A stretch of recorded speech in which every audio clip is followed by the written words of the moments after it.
ರೇಣುಕಾಸ್ವಾಮಿ ಮರ್ಡರ್ನ ಸೂತ್ರಧಾರಿಯೇ ದರ್ಶನ್. ಕೊಲೆ ಕೇಸ್ನಲ್ಲಿ 13 ದಿನ ನ್ಯಾಯಾಂಗ ಬಂಧನ, 13 ವರ್ಷಗಳ ಬಳಿಕ ಮತ್ತೆ ಜೈಲು. ದರ್ಶನ್ ಮೇಲೆ ಮತ್ತೊಂದು ಕೇಸ್ ದಾಖಲು. ಸಾಕ್ಷಿದಾರರಿಗೆ ಡಿ ಗ್ಯಾಂಗ್ನಿಂದ ಬೆದರಿಕೆ ಅಂತೆ.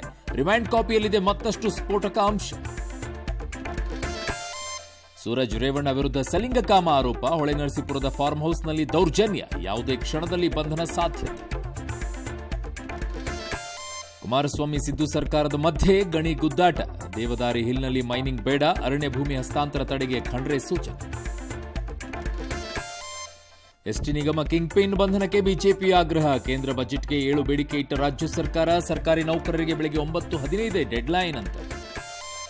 ನೀಟ್ ಎಕ್ಸಾಮ್ ರದ್ದು ನಿರ್ಧಾರದಿಂದ ಹಿಂದೆ ಸರಿದ ಕೇಂದ್ರ. ನೀರಿಗಾಗಿ ದೆಹಲಿ ಸಚಿವೆ ಉಪವಾಸ. ಆಂಧ್ರದ ಗುಂಟೂರಿನಲ್ಲಿ ಜಗನ್ ಪಕ್ಷದ ಕಚೇರಿನೇ ಧ್ವಂಸ. ಉದ್ಘಾಟನೆಗೊಂಡ 5 ತಿಂಗಳಲ್ಲಿ ಅಟಲ್ ಸೇತುವೆ ಬಿರುಕು. ವಡೋದರಾದಲ್ಲಿ ಸ್ಕೂಲ್ ವ್ಯಾನ್ ಡ್ರೈವರ್ ನಿರ್ಲಕ್ಷ್ಯ. ಕರಾವಳಿಗೆ ವರ್ಷಧಾರೆ ಎಚ್ಚರಿಕೆ.